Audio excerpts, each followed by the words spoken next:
So, welcome back to Good Vibrations to all the regulars and everyone that's discovering this series for the first time.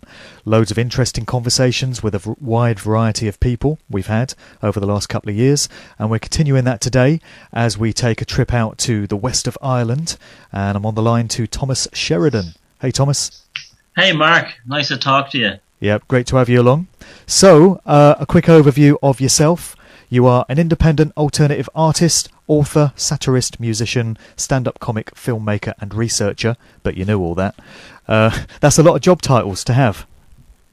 Renaissance man is a good way of opting out of the matrix. Even though I have a regular job on the weekends, I found it was the most effective way to, you could sort of like do many things at once. It was the easiest way to actually survive outside having a 9-to-5 job.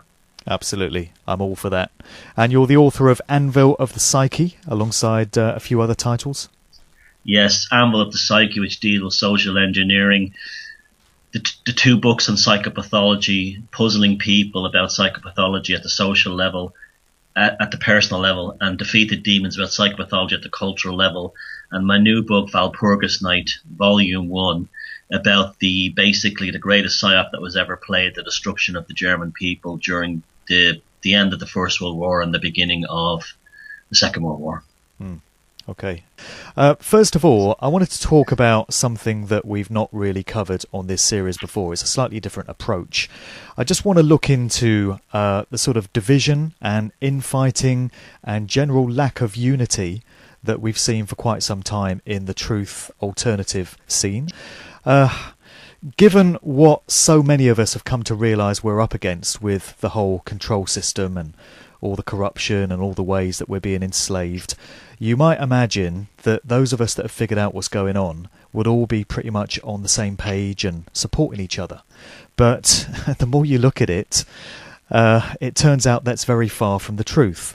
And as the weeks go by, there just seems to be that much more bitching and finger pointing and people falling out with other people that they really should be cooperating with, and the whole scene just seems to be getting more splintered by the day. Has that been your experience?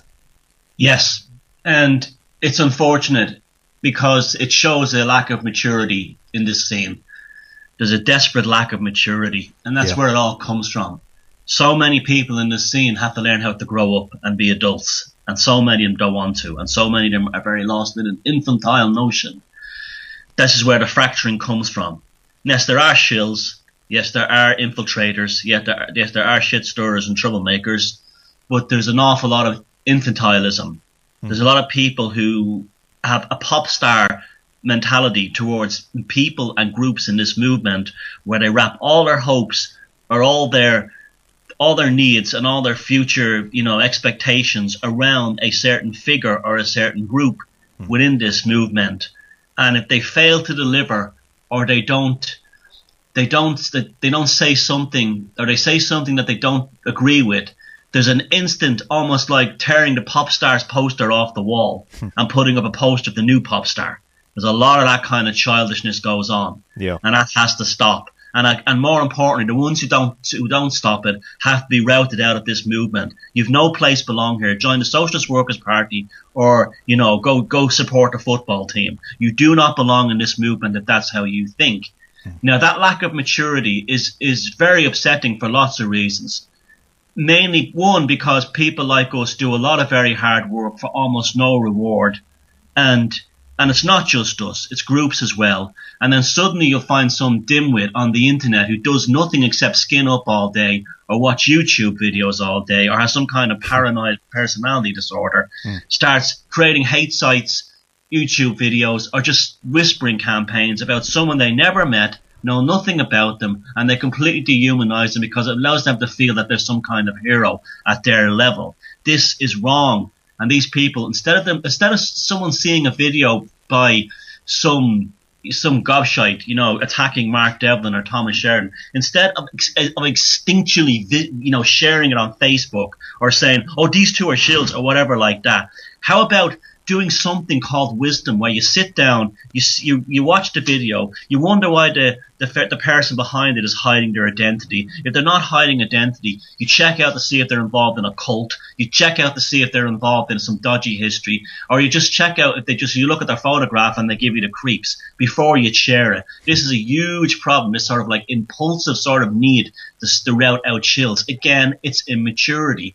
Now, one of the issues I really, really have is this whole idea that if you say one thing or take an interest in one subject, automatically you must dismiss all the work that this person has done. Yeah. I'm sure you've seen this yourself, Mark, right? Yeah. Throw the baby out with the bathwater. It's incredible. It nauseates me. And I'll tell you, you have groups like, I agree 100% with nobody. I agree 100% not even with myself. Because there are times where I will have a reevaluation of my belief packages, and I'll move on and say, I was talking bollocks about that. It's time to go on. Yeah, it's good to do that. And that's the end of it. That's the end of it. Oh no, with some of these types, it's a whole different thing. Like, for instance, right, you have groups like Truth Juice, right? I've a lovely bunch of people wherever you go in England and you meet them. They're all really, really nice people. Yeah. They have interests in things that I just have. I would not, like, aliens, talking to aliens, all kinds of things like that. In a million years, I've no interest in it. But yet I still respect all these people. I consider many of them my friends. They're all decent, good folks. And that's what they do. This is their lives. I have stuff that I would talk about that they would think was bullshit. And that's okay. We still accept each other as human beings on a human surface. And then you'll have people say, I don't like Truth Juice because they did this, or they had this one speaker who went around talking. So we dismissed the entire history of Truth Juice. We dismissed the whole thing of UK column. There are things about UK column that I'm not a big fan of. That's okay, but I still have very high respect for people like Brian, and I love Lou and all those people in there. And I know they're all good-hearted, decent people who are really making a difference. Politically, sometimes they're not for me, but so what? That's life. We deal with this. It's almost like a Nazification of this movement, where you go around looking for Ubermensch, or perfect human beings that never make a mistake. Yeah. All the people that I'm closest with in this movement, all of them, have things on some levels that I fundamentally disagree with, but I still consider them fine human beings, and I'll stand up for them no matter what. And even if I don't agree with someone, I'll try not to talk shit about them and I'll never do it on a personal level. You will never see a smear campaign on my websites. I don't do that. I'm a man. When I have something to say to someone, I say it to their face. I'm a man. I'm not a pussy. Okay? And we need more of that in this group. Well, men and women who are just like, stand up and say, I don't like what you're into your face, rather than been hiding behind a website or something like that. That's a good point. I mean, what we've got is an infestation of armchair warriors, keyboard warriors, whatever you want to call them, who hide behind anonymous login names. I mean, this is a very good point that you raised on one of your blogs. The fact that anything you ever put out there, you put your name to, your real name, and I do the same. I don't use login names, but so many of these warriors will just have a sort of one-word login name to conceal their real identity, and then off they go, ranting and raving and spouting opinions here and there. And I was listening to Mark Passio, the US researcher, who was doing a podcast all about this a while back, and he made the point that whenever you look into any of these people and try and find any work that they've put out there themselves, any research that they've done, any YouTube videos that they've made, any conferences they're appearing as a speaker on, any podcasts that they've done, any books that they've written, any web series that they're behind, you always get the same result, which is they've done nothing. Absolutely nothing. All they do is take work that other people have had the balls and the bottle to go out there and put out under their own names and pick it to pieces and try and find fault with it. They're using their own time and energy for these negative, pointless means when they could actually be doing something constructive that helps humanity. And there's so many of these goddamn characters out there, isn't there? And Mr. Passio is bang on about that. They do nothing except bitch and moan. That's right. And that's the easiest thing in the world to do. They talk about themselves as being, I'm not a sheeple anymore. No, you're a sheeple 2.0 because you're still behaving in the way that like EastEnders and Coronation Street trained you to behave. That's how you're thinking, like a tabloid journalist. You're a trash tabloid journalist. That's what you are. That's as far you should be working for Murdoch with your mentality. Now, having said that, there should be an element of investigation within this movement. but only if it's justified. Don't attack a person personally. I've no problem. I would never ever attack a person personally in a personal life, anything like that. There's far too much of that tabloid, idiocy going on as well. Another aspect of these individuals is that they do nothing and they give nothing. But at the same time, too, as you said, they create a lot of energy that's wasted, that's needed for other things. Let us work, okay? If you don't agree with us, ignore us, okay? Or you just say, oh, he's full of shit or she's full of shit, I don't care. But do your own work and we'll do ours. Do not be sabotaging from within. Now, there's a responsibility of people who are not like that to not indulge these motherfuckers, because that's a big problem as well. You should not indulge them. If it's obvious that they have an axe to grind, and look, if someone spends all their time, 24 hours a day, non-stop, attacking an author, a researcher, a filmmaker in this movement, they are mentally ill. Let's get that straight. It is not normal for a human being to spend all their time obsessing over someone and trying to demolish them based on they not believing in their theories. That is mental illness. There's something wrong with that person. They're no different than stalkers. They're unhealthy, unstable people. They're not. Even if they have a point that's made, they make the point, and that's fair enough, and go on. There's these guys who've been 3-4 years doing this kind of thing, and they're obsessed. There's one. Look, I have a lot of problems with David Icke. Okay, I don't have a problem with him as a person or a man. It's not him. A lot of his work I'm not into, right? But I try for the most part to keep my mouth shut about it. It's just not for me. There's some guy, he's some kind of like born again Christian guy who, he's obviously in love with David Icke, because not only does he spend all the time making videos about how evil David Icke is, he acts like he wants to marry him. This guy's not normal, folks, and people like him are not normal. You don't waste your life on something like that. If you have that kind of crusade, there's some serious problem in your life. And so stop sharing their videos and indulging them for years on end, and start realizing that you're no better than them because you're actually supporting someone who obviously has something wrong with their personality. And as you mentioned earlier, the first kind of refuge of somebody that seems to be losing an argument on a Facebook chat thread or a forum thread or something, if somebody comes up with some information they don't agree with or which contradicts them, automatically they dismiss that person as a shill or a disinfo agent. Oh, you must be MI5, must be an insider because you don't agree with me. And it's ridiculous because these people are taking the stance of their own opinion being the criterion for everything. They themselves are so important, and they've got this whole thing so sussed that they are the ultimate arbiters of truth. And out of these 7.5 billion people on the planet, if you don't agree with their particular individual opinion, you've got to be a shill. And yeah. I was quite flattered this week because I got my first accusation of being a shill, MI5 disinfo agent, insider. So I really feel like I've made it in this truth game now. Congratulations. Because I'm a DJ first and foremost, and the mark of a successful DJ is often how many other DJs you've pissed off and how many haters you've got. If you're doing something right and you're successful, you get a whole bunch of people all twisted up and all mad about you. And I'm very glad that in the truth game, I've got my first accusation of being a shill, I think. well, now that you've actually broken your shill cherry, to use a crude term. I've had a shilling. Yeah, a shilling. You're now Shilly the Kid, right? Yeah, exactly. You're nobody till somebody shills you. Yeah, well, actually, that's what's so stupid about these people. Because anyone who knows anything about how intelligence services work, if you listen to the work of Tom Secker, anyone knows how spy culture works and all this stuff, and anyone who's ever read a book on espionage and infiltration, the shill is the one that you trust the most. And a shill would never piss you off online.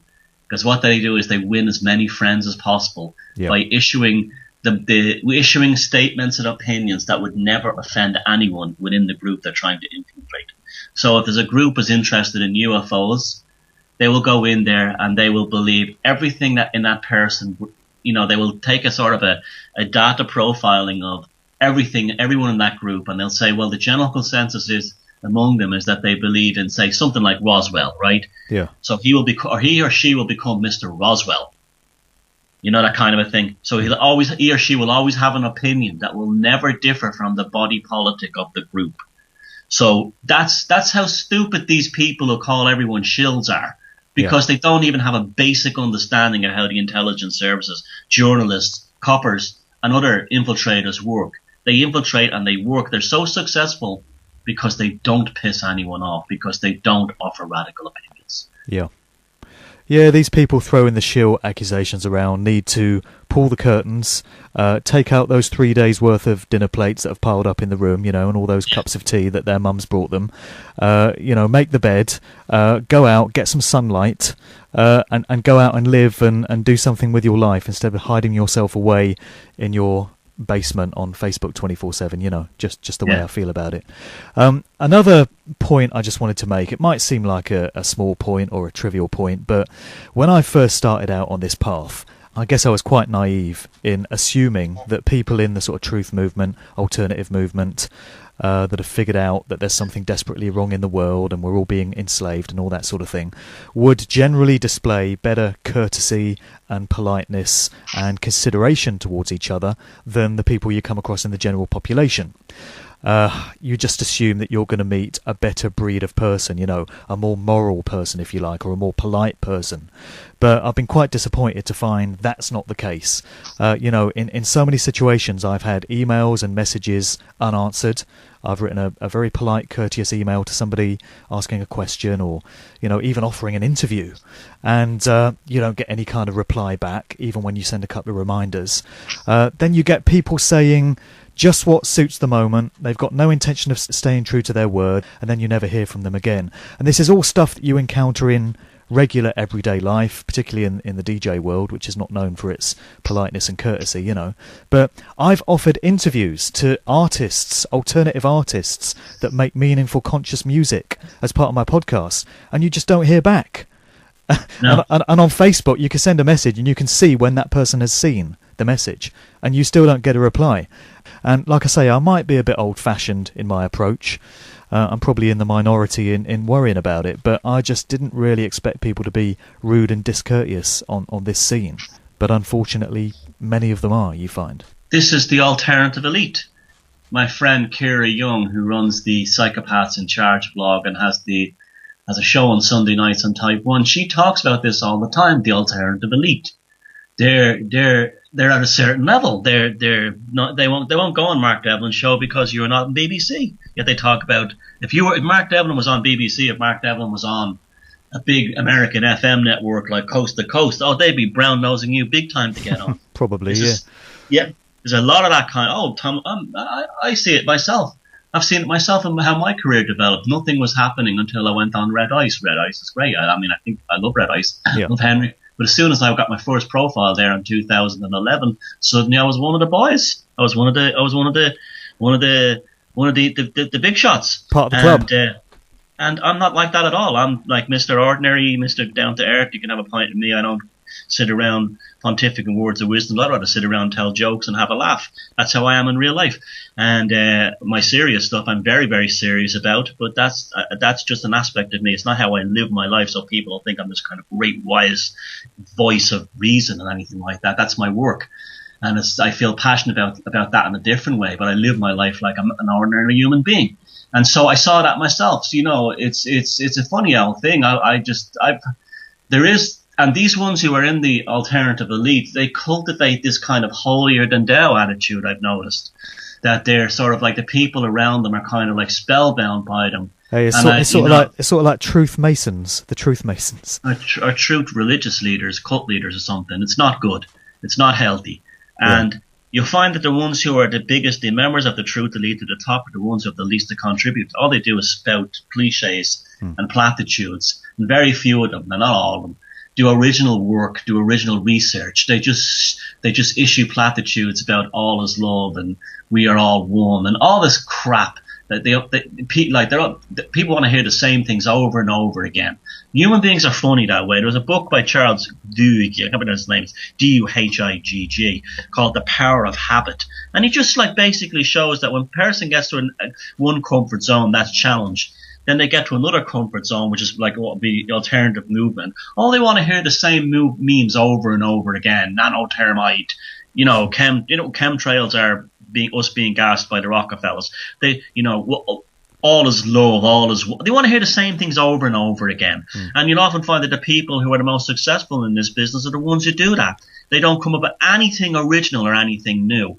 And I'm not saying all of them. Some of them are very good, actually. And then that's okay, too, because some of them are kind of good entertainers. They're good spokespeople. So they're probably good at getting stuff out there already. But I'll always go for someone, what picks up my ears is when I hear something, when I'm listening to a radio or listening to your show, listening to anyone's show, when someone comes up with something I've never heard before or something that already exists from a different angle, that's what really hooks me. Bang, I'm on, right? But that for so many people in this movement, when they'd hear that for the first time, they'd go, shill!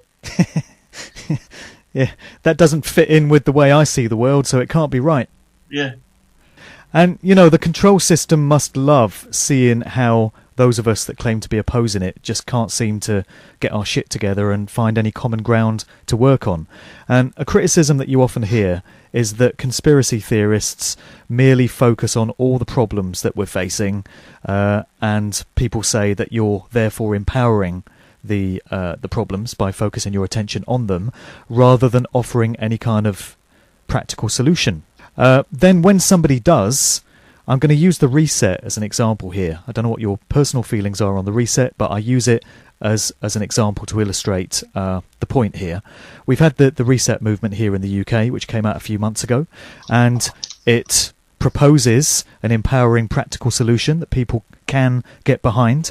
But the knives have come out and there's been lots of finger pointing and accusations and counter accusations, people saying don't trust the reset, it's an inside job, and then other people are saying no, it's not, you don't know what you're talking about. And so all the bitching and moaning and finger pointing has started again, and it just seems as if we can't really unify. We can't find solutions on which all of us can agree. Well, I have mixed feelings about that, Mark, to be honest with you. I'm not a big fan of a movement or a group or an organisation coming out of this movement. I'm nothing against people who are getting together and trying something new. That's all very good and well. But I think the real power of this alternative movement is the fact that we don't have any centralised structure. And this is what Russell Brand is about. This is what the control system wants more than anything else. They want the national truth movement, or they want the International Council of Alternative Thinkers that has a charter, has a constitution, has and a leader. And a leader, and then you can get that's what they want. What drives them mad is the fact that that we are separate. I'll never join an organisation. I come totally from the Groucho Marx thing of I wouldn't join a club that would have me as a member. Yeah. The wisdom of that is now independent all the way. And also local groups are great too. I think it's local groups like in your neighbourhood or your town that doesn't have a formal structure but actually trying to do things locally in a casual way. I love all that kind of stuff because it brings people together and shows people in this movement who may feel alone that they're not alone and kinds of things like that. And they do have people that have the same feelings as them. But I don't know enough about the reset thing. I've only ever heard the name, so I know it's a UK thing. So for me, it would be a bit kind of exotically living over here. Yeah. But I just use it as an example of the way that when somebody does come out with a solution and says, hey folks, this is what we've been waiting for, let's all get behind this, then immediately you get a whole bunch of folks saying, no, can't trust it, no, this isn't the one. Well, I would be like that myself. I have to admit that I would be like that if someone said, this is the one, this is what we join. I would be out all immediately. The only things I'm interested in are organic movements that happen by themselves and don't have an organisation. Like I was very critical of the Zeitgeist movement, not because I thought they were evil, because I just thought it was the wrong way to go. 90% in the Zeitgeist movement were well-meaning, decent people. Same with the Occupy movement, well-meaning, decent people. But to me personally, I'm not a joiner of clubs. To me, I'm a lone warrior. That's what works best for me. If joining groups and organizations works best for other people, that's fine. That's fine. That's okay. But I would never call someone a shill for doing that. I would never say to them that they're trying to corrupt something, because I know 90%, just like I give Russell Brand a hard time, but I know most of the people that follow him even though they're completely misguided, I know their hearts are in the right place. They're well-meaning, yeah. Yeah, and that's again back to the maturity thing. Yeah. Let's get on to Brand in a short while. But we've mentioned shills, of course, and, the accusations of being disinfo agents and stuff, and it's a common criticism, it's a common insult. But there are genuine shills, of course, we know this, and infiltration does take place. And as you said, whenever there's any kind of organisation or movement, you can expect it to be infiltrated. It's just going to happen. On the subject of infiltration, we can't really do it justice without addressing the situation with the People's Voice, I feel, which I was actually a part of in terms of contributing a show. I did my weekly conscious music show, The Sound of Freedom, on the People's Voice from when it started up until April. And I chose to leave in April because by that point there were lots of unanswered questions, lots of anomalies, lots of discrepancies, things that didn't add up about the People's Voice. And I had my own reasons for leaving, which involved communication and organisation and courtesy and lack of it. So I just took the choice to, depart from that organisation. And since then, of course, there's lots of things going on. There's been a public falling out between David Icke and Sean Adel-Tabatabai. We had the departure of Sonia Poulton at the start of the year, which pretty much spelt the beginning of all the questions about the People's Voice. And I know you've had a bit to say about your own views on it. I just wondered if you'd care to recap on any of your observations. When it first came out, I couldn't see the point of it. We have YouTube. We have all endless numbers of people reaching a vast audience through all the independent websites, radio stations, blogging, vlogging, everything. Yeah. So why do we need a central point? Right, that was start. Why did we need a kind of an alternative BBC? Why did we need that? Okay, That first of all didn't interest me. Right. Secondly, the next thing about it that kind of put me off was the idea that if you didn't donate this money, it was the end of the world, and that really pissed me off because that's the kind of thing TV evangelists do. If we don't get $10,000 by the end of the second day, Satan has won. Satan has won. That bothered me. Now I know quite a couple of people that were involved in the People's Voice, yourself and a few others that are lovely people, lovely folks, and they got involved for all the right reasons. Well, again, we were well-meaning, we only got involved for the best reasons as we saw it, and they did good work. But when the Sonia Poulton thing happened, I don't know Sonia Poulton personally. I've never met the woman. I've seen her saying nice things about me, but and there was I watched her show, and it sometimes it was very, very good guest on it. It was kind of the flagship show, although I think it needed better production and direction to actually make it look more professional. But that was the show that could have launched the People's Voice into the mainstream. It definitely could have. She has it for mainstream TV, and there's nothing wrong with that. You're selling good information. And when she was gone, the inherent lack of professionalism of that organization came screaming through. Now, anyone who's worked in business or big business like myself, the number one rule is when something like this happens, you shut your mouth, you say nothing, or you say, we've had a disagreement in our philosophy, we've decided to go separate ways. That's probably you professionally do it. The only person who did that during that fiasco, who behaved as a professional, was Sonia Poulton. She was the only one who did. The rest, I was shocked by some of the statements that were coming on the People's Voice Facebook page. They were infantile, they were hysterical, they were just wrong, they were screaming lack of professionalism. And then having people who were, emailing me, who are big fans of that whole scene, saying terrible things about the woman that they didn't know was true. This had just been infiltrated through the whispering campaign that had been sent out by these infinite love types. And it pissed me off no end. And it made me very, very glad that I never got involved with them. And I've noticed some very decent people in there, but I knew from the beginning the business model didn't make any sense from a commercial point of view. We live in a world where money matters. That's the end of it. We can't live on love. And the business structure of it just seemed to be based on getting people who meant well to volunteer for free. And all that does in the end is you don't get the big professionals, the ones who can. And when I say professionals, I don't mean money people. I mean competent journalists, people like Sonia Paulton and people like that. You're not going to get them to stay on board. And second, because they're going to want more and more resources to do better and better work. You're not going to get them on board. And volunteers, all that does is it creates resentment. If they spend all day working there for no money, they'll suddenly turn on you. You know, that kind of a thing. And I don't know if that happened there. You'd probably tell me about it. But am I right or am I wrong or am I off base here?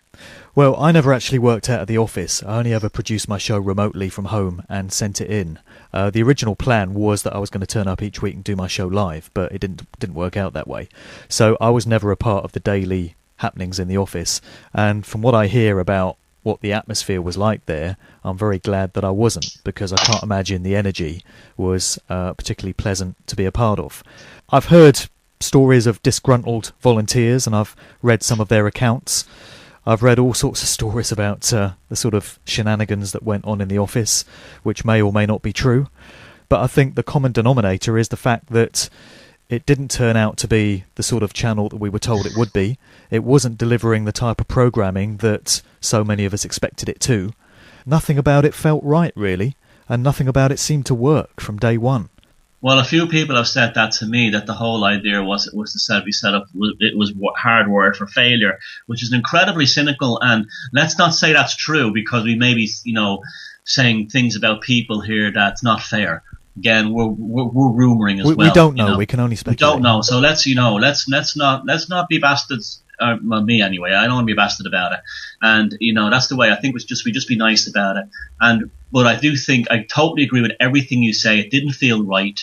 There was an energy there that was not right. There was something about that big ass donate button was very off-putting on the page there. Again, TV evangelism, send us your money, put your hand on the screen so Jesus can save you, all that kind of thing. There seemed to be an element of that there. And also, if you look at what groups like Red Ice and UK Column and others do on a very limited budget. I mean, UK Column are literally run out of a closet. I'm not kidding you. The studio is literally a closet in an office building in downtown Plymouth with a blue screen. And if you see the output that they put out daily, news stories on a nothing budget, and then you see you compare that to what the People's Voice is doing with a healthy budget, it's obvious that something was very, very wrong there. Yeah. I mean, programming can be put out at low cost or no cost at all. I host my podcast on SoundCloud and I pay an annual fee, which isn't that much, and I've got unlimited potential there to post up audio all through the year. And then you've got Red Ice Radio, as you say, which is all audio based. They put some videos up, but they don't have a TV studio as such, and they just host podcasts. And I would imagine that they're able to keep the costs significantly lowered by just keeping their output in audio form, which is enough for a lot of people. You don't have to have in-vision stuff to get the information, and in fact many people find it more convenient to just absorb audio information. I certainly do. I burn programs to CD and I listen to them in the car when I'm driving late at night. That's how I get all my knowledge. To me it's a distraction to have to look at a screen. So it strikes me that this operation could have started out doing podcasts and a few YouTube videos and just doing on a low-key kind of basis, low-budget basis, and then build gradually from there and tread cautiously and see what the reaction is and build organically and gradually. It hit the ground running on a wing and a player. That's just doomed to failure. It's not going to work. You build everything from the grassroots up. While we're on similar kind of ground, I just want to get into Russell Brand briefly. I apologise for the fact that I know you've spoken about him quite a few times and had a bit to say in the past weeks and months, and there may be a few people groaning as if to say, not bloody Russell Brand again. But he does keep popping up, and he has divided opinion in a big way in this truth alternative scene, and everyone seems to have an opinion on him. My own personal stance on him is I never particularly liked the guy as a comedian before he came out as this guru of the scene. I always thought that to be a comedian you had to be funny, but maybe that's just me. And there's a lot of things about his past which ring a few alarm bells for me. hosting the original Big Brother shows, given how Big Brother's been used for social engineering and the Orwellian overtones of it all. His association with the BBC, close mate of Jonathan Ross, BBC man. His marriage to Katy Perry, MK Ultra mind control subject, almost certainly. And that very strange video that you can get on YouTube where he flashes that ring that says obey, and she seems to sort of instantly switch into an alternative personality, and some people have said he may well be a handler. Then he's wearing Baphomet t-shirts and rings, and there's the case of tattoos that seem to appear and disappear between different photos, and some people have speculated on whether they could be fake. That's just my own personal stance on him. Like I say, everyone seems to have an opinion. I just feel it's worth addressing him quickly before we move on, and I just wondered what your observations were. He's an idiot. Okay. That's it. He's an idiot. He's an idiot who has, for some reason, been given the offer. Yeah. And willingly took the offer. End of story. And I know when he was given the offer after the Sashagate scandal. Up until that, he was just like a smutty, no talent MTV presenter. He goes on the Jonathan Ross show. He calls up Andrew Sachs. Sorry, that's Saxgate. Sorry, I meant. He calls up Andrew Sachs and tells Andrew Sachs that he shagged his granddaughter. Yep. Live on BBC Radio in front of millions of people, and goes to the old guy. He says to him, she was consensual, but she wasn't menstrual. So basically, he said, I'm sorry to use, crude language, but he fucked his granddaughter because she wasn't on her period on live radio, caused a man to, that's the only reason he did it, Mr. Spiritual. Then, and we've all made mistakes in our lives, we've all done things we shouldn't have done, but I don't think anyone's ever done anything like that on live radio that I can remember. And I don't think I've ever even heard Howard Stern, who I'm actually a fan of, go that level, okay? And this is on the so-called public broadcaster, so it's paid for with tax. It's paid for with basically a tax. Now, he vanishes for a while, heads off to Hollywood, does his little whole Hollywood thing, and then reappears in the UK again as Jesus Christ.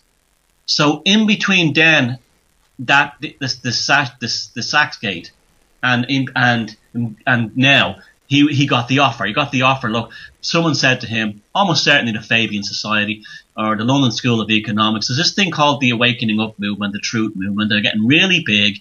They're getting really popular. And they believe all this kind of stuff, that governments are evil and all this kind of BBC are evil, that shelters paedophiles. You're going to take them over as their messiah, but you're going to steer them back into the mainstream. You can talk about spiritual consciousness all you want. You can do all that kind of thing. You can mention stuff about how bad Fox TV, and all may tell them things they already know. Yeah. But Russell, when we send you out there as the savior of the truther Christ, never talk about 9/11. Don't talk about fracking. Don't talk about GMOs. Do not talk about the BBC sex scandals. And if you do, swallow it in a world of mindless waffle. Yeah. So it just looks like you're saying you're really clever, like you did with the Rolf Harris video the other day. And they will follow you because they're so desperate for a Christ. They're so desperate for a God. And, you're to take them off. You're to lead them away from, because we don't like what they're up to. We don't like the fact that they're actually catching on to us. And that's what happened. And I don't care what anyone says. And I'm right about it. And it's as clear as day. And the circumstantial evidence is his girlfriend, Gemma Khan of the Goldsmith family, yep. Billionaire bankers, City of London, Wall Street, very heavily involved in South African apartheid during the slavery days, I might add, which we never talked about. He talks about distribution of wealth. Well, give me your money. Give me your money, Russell Brand. I'm broke. Lots of people are broke. Give them your money directly. Yeah. He goes to London like Jesus entering Damascus, stands on the stage with his shirt off in a Jesus Christ Dionysian pose, holds his arms out wide to look like he's being crucified deliberately. That was all staged. Then gets on stage and says nothing about, we did that and all this crap, and everyone is like spellbound by him. I'm sorry. If you at this point are still spellbound by Russell Brand, okay, you're an idiot. You're an idiot. I don't care what you think about me. I don't care what you think about what I'm saying about this. You're an idiot. and you're Sheeple 2.0, and that's the end of it. I'll tell you what it reminds me of. A few years ago, well, it's 2005, you had Kanye West, the rapper, who up until that point had been a very well-respected kind of conscious hip-hop artist. He put out meaningful music. His original album, The College Dropout, 2003, was a kind of modern classic. Lots of great points he was making in that music. It was inspiring, it was uplifting, many of the tracks were. He appeared on a telethon in 2005 in the wake of Hurricane Katrina. And he was on screen with Mike Myers, the Austin Powers actor, and they're reading off a script. But Kanye West goes off script for a moment, and spontaneously, right off the top of his head, he says George Bush doesn't care about black people. And this went out on live TV. And then he gets back on script. And ever since that moment, I noticed Kanye started to change. His music output changed. And it gradually sort of degenerated into the sort of toxic, mind-controlling garbage that he's putting out now. Absolute just filth and rubbish. And, he started behaving erratically in public, and he started spouting his famous rants, and he just became a total arsehole. And it all seems to have stemmed from that moment where he went off script and off cue. And when you think back to the Russell Brand Saxgate thing, the fact that he talked about Andrew Sachs's granddaughter on that live BBC show, and that was obviously off script, that was a spontaneous thing, it seems that from that point on, Russell was kind of recruited to start to do a bit of work for the control system. And I wonder if there are parallels between these two instances, that the minute you go off script and start doing your own thing, the control system that likes to puppeteer you ain't having it. And that's when you're called on to start to doing a bit of work for them. Well, I think you may be onto something then, Mark, because look at Bono and U2. I mean, everybody slags off U2 and Bono for all the globalist stuff. Quite rightly, I might add to, getting their pictures taken with getting his pictures taken with George Bush. Indeed. But if you look at U2, if you go back and find old copies of the New Musical Express, Sounds, or Rolling Stone, or any magazine that Bono was interviewed in pre-Live Aid, up until the War album, right? Mm-hmm. And Unforgettable Fire album, which is a very interesting. Those four albums are actually quite interesting albums. They deal with very dark themes. Bono was lashing into George Bush over everything from Grenada to, not George Bush, Ronald Reagan. Hitting them with the CIA, big time going on about the Contras. I mean, these were hardcore issues at the time. The murder of nuns down in El Salvador by the CIA. I mean, he was getting involved in some very deep stuff, Bono. Suddenly he's one of the control system people, and the hardcore opinion is gone. And even their whole sound changes. So, U2 came out of punk rock. What were they doing playing like Bruce Springsteen? Something happens to them, and in 1989, I think early U2 were quite a good band. I really do, and I think they really did they were politically right on. They did a lot of good stuff here in Ireland with they made statements against the IRA that were and the loyalists that were quite dangerous back in the time they did it.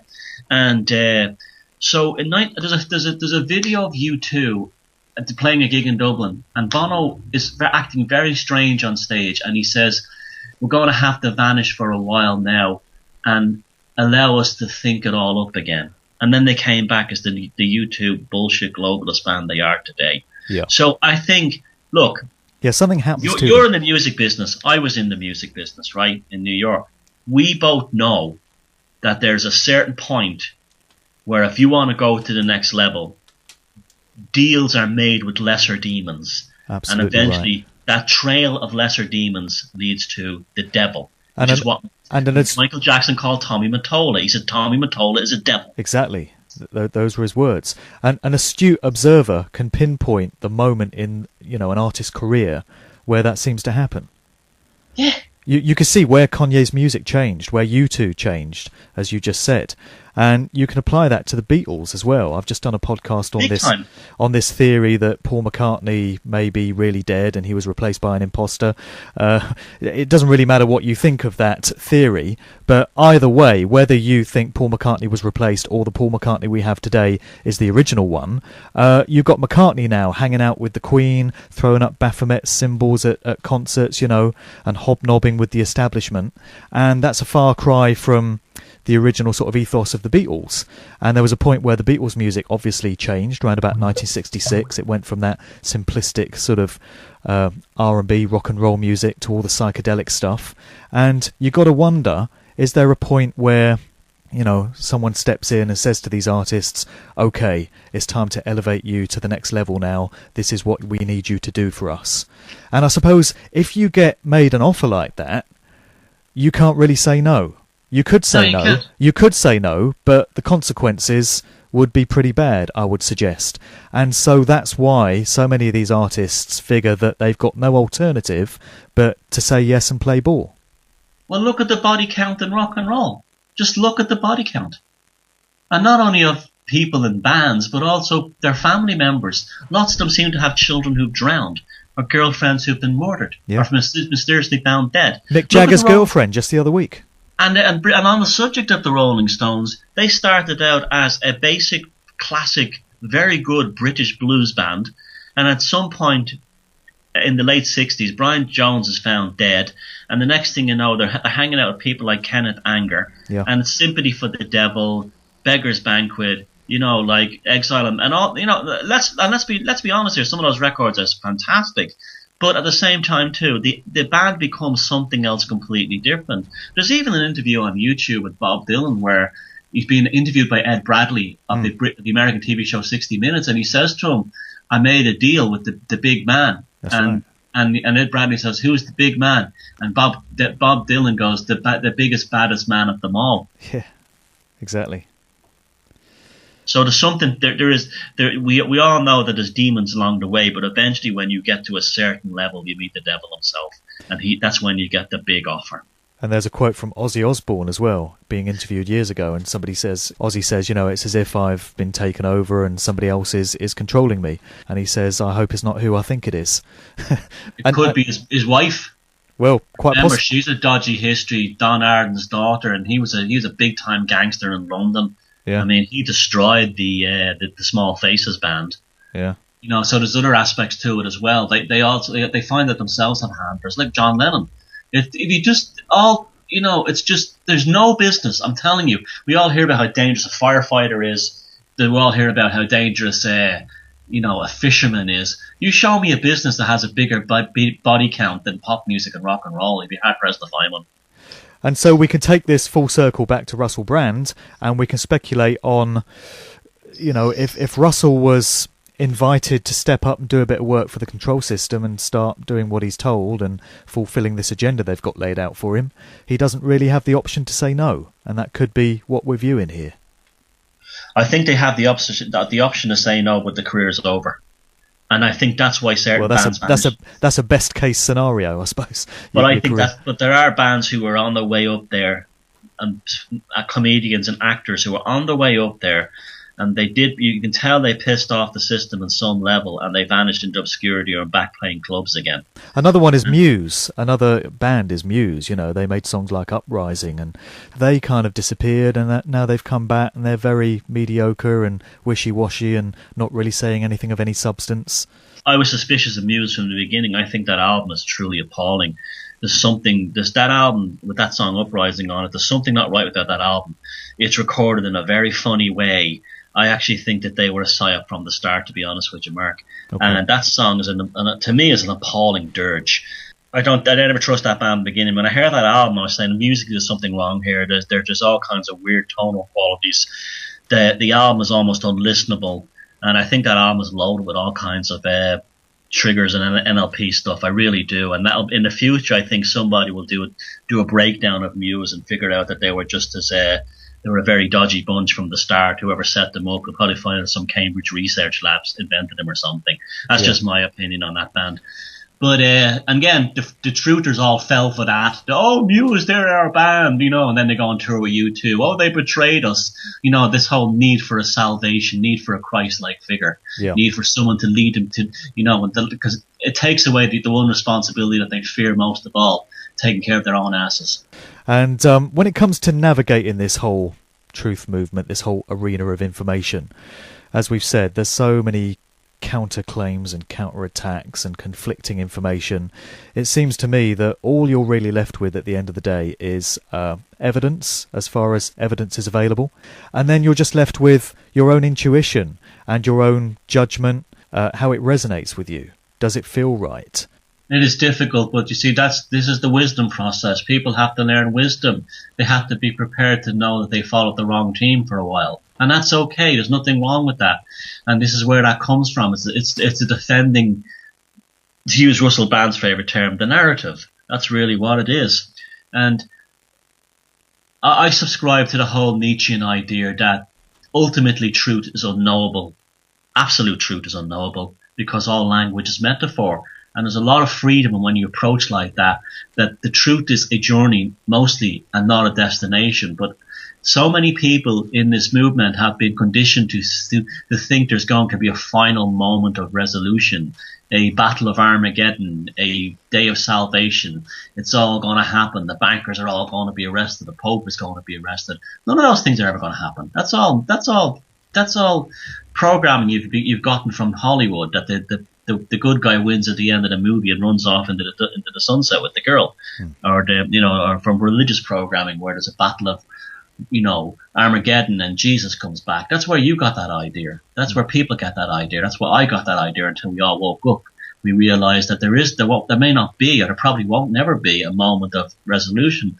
But along the way, the journey is fantastic because what you're really discovering is truths about yourself, the most wonderful and important and poignant exploration of all. And maybe that's the ultimate reason for waking up. And if all of us, instead of looking for a moment of salvation or a person that brings salvation, were to all come upon that realization that the journey is really personal and internal, and it's about our own personal salvation, and enough of us did that together, then we would save the world. We would save the world.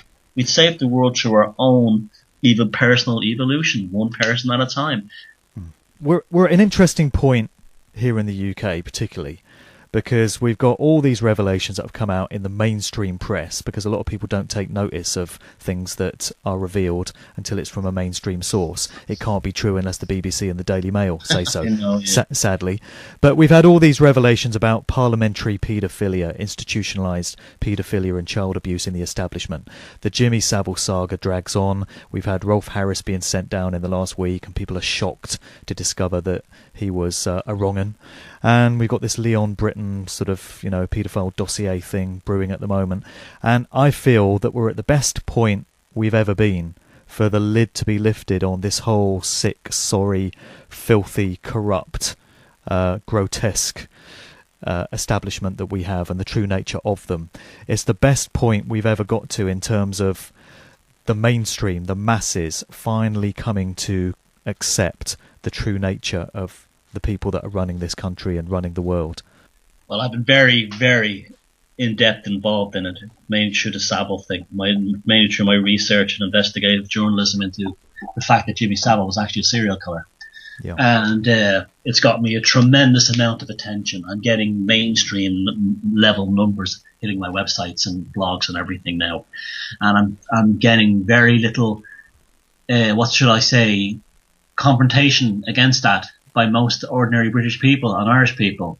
And I'll tell you something else.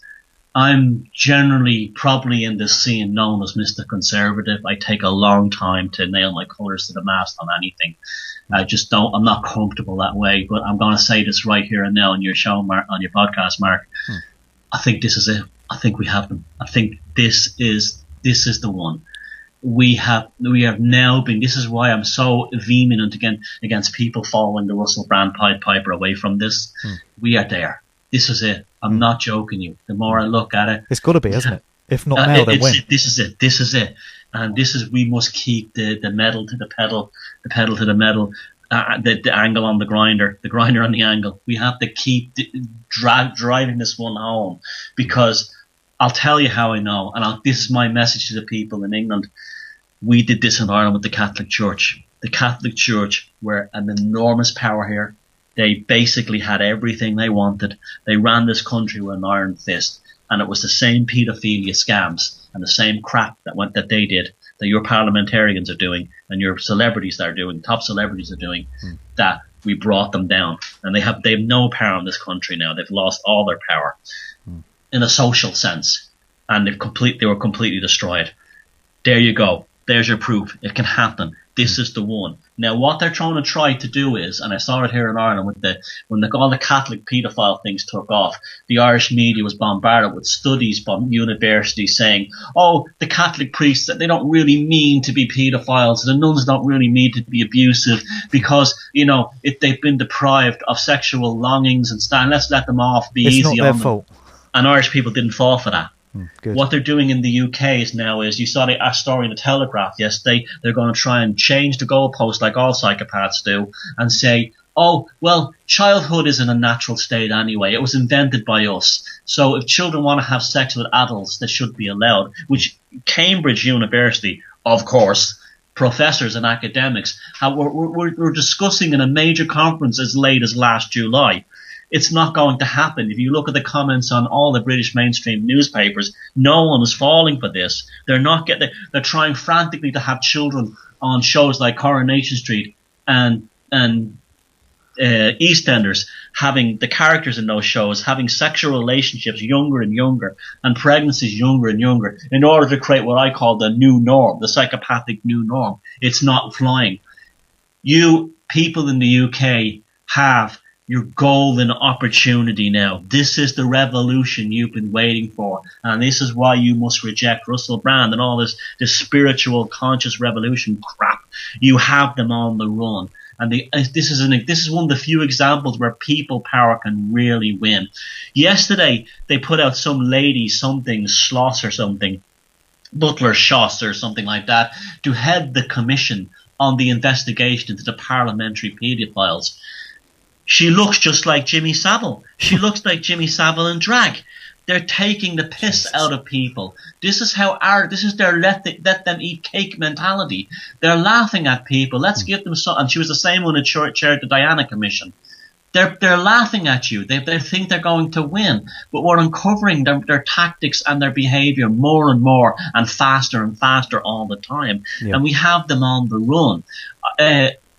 When I put out the idea first on my old radio show, The Philosophy of Now, that Jimmy Savile was absolutely a serial killer, the profiling from my own work on psychopathology, coupled with the investigative journalism of people like David A. Yallop back in the 1970s, and all the other aspects of the circumstantial evidence pointed to the fact that Jimmy Savile absolutely was a serial killer who kept momentums of his victims, and that's what half the clothes in the so-called mother's wardrobe were. They weren't his clothes, they were the clothes of women he'd murdered. This is what psychopathic serial killers do. And he was showing them off. He did that program with Louis Theroux, where he's showing off his wardrobe. They get serial psychopaths get a thrill. It's called the rush. They get a rush of dopamine, a sexual thrill, and if they can mock people in a high-profile TV program, the thrill is even greater. So he was actually getting a big sexual thrill while that was being broadcast. Do you know what somebody suggested to me a while back? You know this sort of yodel that he used to do, the sort of this little sort of catchphrase thing of his. Somebody suggested that could well be him mocking the sound that many of his victims made when they were being abused and murdered. Yep, it's worth considering, isn't it? Yep. Oh, absolutely. Nothing. We're talking about a demon black magician who was working for the royals. Let's get this out. Let's get this out in the open now. These people are not like us. These are, in my new book, Valpurgis Night, I'm very heavily involved in the study of the black magic forces behind, the black hexan forces behind Germanic royalty and how they destroyed Europe. And they're also, what is the British royal family? They're Germans, and their particular form of it's sort of a black hexan paganism is definitely shows all over Savile's behaviour. He was a trained black occultist, black Hexan pagan occultist. He absolutely was from that scene, and he only could have learned that because he had access to royalty. And the reason why he had access to royalty is because his mother, the Duchess, really was a duchess. She was definitely the bastard offspring of royalty, and that's why he enjoyed royal privilege while he did what he did. Now, it's now come out now that I had people on my YouTube channel saying, "Oh, Thomas, you're just scaring people again. You've absolutely no evidence that Savile is like this, blah blah blah blah blah." And then the other day it comes out that he had rings made of the glass eyeballs. There you go. People, and here it's in the Daily Mail, so it must be true.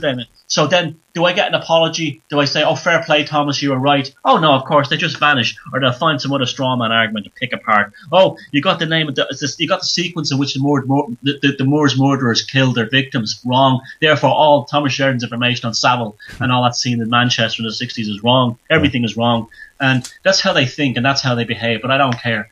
You in the UK. This is your William Wallace moment. Yeah. This is what you've been waiting for, and you can do it without firing a shot, being antagonistic or troublemakers in terms of a violent or an aggressive sense. You can do it all just by using your minds, your brains, and not letting this story die, and digging and digging and digging until it all comes out. Because all you have to do is look at Cameron's face on that show with, what was his name? Who's that on a morning TV show in Britain? Paul Schofield showed him the list, and he looked at it, and his face literally went green, and he made a statement along the lines of, "This is homophobic." The old cultural Marxism. It wasn't in the script, that one. Yeah, it wasn't in the script. Yeah, that's it. That was the look of sheer terror that the game was up. This has to be it. This has to be our moment. You're not going to get an opportunity like this ever again. Well, exactly.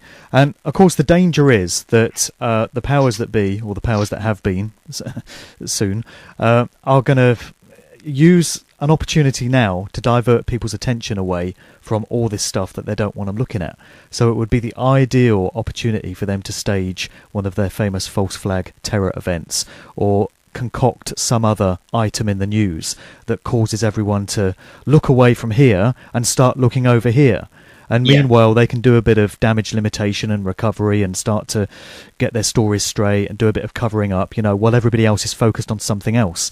So people really do need to be vigilant, I would suggest, in the sort of days and weeks ahead. And if something like this does occur, ask lots of questions about it. Well, Mr. Cameron has already started talking about deadly killer viruses and all kinds of superbugs and all this crap. This is their MO, isn't it? This is what they do. This is how psychopaths are. This is the only way they can function, by creating another distraction. Hey, look over here! Russell Brand was distraction number one. Now they're going to have to up the ante to something a bit more heavy. So they might restart the IRA. You might have suddenly two soldiers shot dead or a couple of soldiers shot dead in Northern Ireland, or a couple of PSNI people shot dead, and suddenly the Irish and the British governments will be flooding the border with troops talking about dissident Republicans and all this crap. Something like that might happen. Just be on the lookout. It might not be as spectacular like you think it's going to be. It may be something very, very subtle. It may be the death of a high-profile celebrity or a royal, and they'll wrap a whole sort of new motif around that to distract you. But keep the faith. Keep the fire burning, because, like I said, this is the one. Do not be distracted by... even the false flags are great for distracting the truthers, because they'll spend all the time investigating the false flag for years and years. Yeah, which is what 9/11 was. That's why the 9/11 conspiracy was already in place long before anything happened there. Those attacks took place. They've always been there. They've been there since the day of Kennedy. So don't get caught up in the minutia of what the new false flag is. Keep on the paedophile thing. They're never going to get away with this one, and they're never going to ever be able to water it down. This has got to be what brings them down. It's got to be, if not now, then when. Before we conclude today, I did want to get into the question of applying humour and satire to this whole truth conspiracy arena, because you're a satirist yourself, and I often look at some of the cover stories that we're given. I mean, they're great sources of comedy to me, the cover stories that you're given for certain events. My favourite is Bin Laden killed in the Pakistan compound, i.e. house, and his body dumped at sea in accordance with his Muslim traditions, because they're respectful like that. They murder a man, but they do respect his religious leanings, And then they dumped his body in the sea, and no, you can't see it because it's too grisly. And we do care about you. We don't want you to see these upsetting pictures. And, we didn't know where he was for all these years, but we suddenly found him watching TV, and he was on every channel as he flicked through with the remote control. I mean, that whole story was just pure comedy to me, and how Obama can come out and keep a straight face as he announces it is beyond me. And then you got the picture of the incident room where Hillary Clinton's got her hand across her mouth as if, oh my God, and they're supposed to be watching live coverage of the Navy SEALs taking out this compound, and then it emerged later that it was fake and the computers weren't even turned on, and then, oh yeah, those Navy SEALs just happened to die in a helicopter accident a few months later. I mean, that's not particularly funny, but the rest of the story is utterly farcical. And I think there is room for humour and satire in all this, because the world, when you get down to it, is a pretty ridiculous, absurd place. And it seems that the only way to appropriately respond to it sometimes is to just have a bloody good laugh at it. The jester is the only member of court who can mock the king and queen and live. And the joker is always the last card that you put back in the deck and the first card you take out. And that's like their magic way of saying to us, we can take you down that way. And I have been using satire and humour going back many years, all my life, and right back into the early Usenet days, we were ripping the piss out of an Irish culture group, out of the sectarian groups in Northern Ireland, but on both sides. And the Republicans and the Loyalists, and also a neo-Nazi group that was starting up in Ireland back then called the Irish Nationalist Network. And I mean, so the stuff was raunchy, it was filthy, but fuck me, it was funny. I set up a Sinn Féin sex chat line where you could call up and get like a woman give you election results from like the 1932 South Armagh by-election, or things like that, or the horrors the British committed against the Irish. And this stuff was so funny and so powerful that after the trouble, that a Good Friday Agreement ended, I had loyalists and Republicans in Northern Ireland telling me they were pissing themselves laughing reading the stuff I was doing. Yeah. And that was my way of fighting back. And and that kind of thing. And we had like there was all kinds of things like that, and it was often filthy, but it was it was done very, very funny. Yeah. And I'm never going to stop that. You look at my Facebook page, I was telling as many jokes as I am talking about serious subjects, because it's such a powerful thing. I mean, when I saw the thing where for last Halloween they had a Jimmy Savile costume, and all the sanctimonious media were like, it's offensive, we should ban it. I wanted to go out and get one, because that's a great way of reminding people of what these people in charge do. And it'll keep the trick-and-treaters away from your door for sure. This is what our pagan ancestors did. This is how you do it. You manifest the devil to make fun of him. Yeah. And it was like, I was even joking there the other day about going to a fancy dress barbecue, and I was going to go dressed as Bin Laden zombie with like seaweed hanging off me and everything. This is how you do it. Yeah. This is how you do it. And okay, if you're raunchy and filthy and you're just raunchy and filthy, you're not funny. Okay, you're not funny. But if you're raunchy, filthy, and offensive, and making a point, you're a genius, because you can actually target the subconscious of people very powerfully. I did a stand-up event in Dublin a few months back, about 4 months back now, in front of 400 people in a hardcore mainstream comedy club. And I got out, that went down brilliantly, and I got out more truth about the psychopathic control grid and what psychopaths are, and cults and the dangers of everything else like that. And I'm ripping the piss out of people like Simon Cowell. And I got more of the truth movement out to the mainstream in that 15 minutes I was on stage than I ever have done in all the millions of views I have on YouTube and everywhere else. Yeah. And that tells you the power of it. Truth comedy, that's what we need. And it moves into the mainstream. It moves in, that's the thing. Look at the audiences that Bill Hicks and George Carlin reached. Yeah. Comedy and art music will reach the mainstream. Exactly. Not running down the street with a megaphone or a bullhorn going 9/11 was an inside job or any of that stuff. That's what the control system wants from you. They do not want clever, funny bastards. And so be a clever, funny bastard. Comedy hits home and music hits home in a big way. And you've got, in America, you've got the guys that do Joy Camp, and you've got James Corbett, who's a great satirist as well. And do you read Chris Spivey's work, Chris Spivey's blog here in the UK? Yeah, it's brilliant. Absolutely. And here in Ireland, we have a great guy and a great comedian called Aidan Killian, who's doing all the stuff about the falsehood of the banks and money and all this stuff through his own stand-ups in the comedy scene here. And he's actually doing the Edinburgh Fringe Festival. So he's moved to the next level. They're out there. This is our front line. We have to box clever, because they've been very good at using this stuff against us. You look at like Ben Elton and people like that, how they've used him to push cultural Marxism very successfully, and put that, we can do that ourselves, push our own agenda. Absolutely. And they're taking the piss out of us, and they're having a laugh at us, be sure of that. So we need to do it back. And these psychopaths don't have a sense of humour. They're never going to see the world the way the regular population might, and be able to make a joke of it. So the joke is on them, ultimately.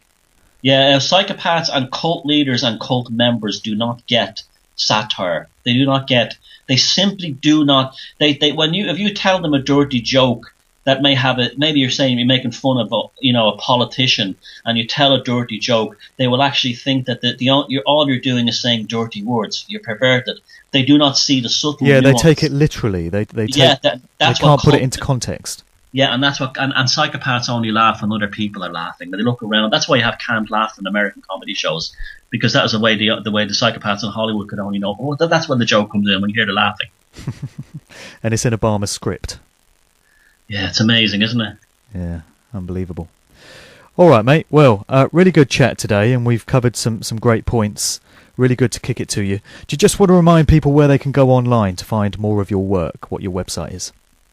My website is thomassheridanarts.com. My latest book is called Valpurgis Night Volume 1. The link to it is on there.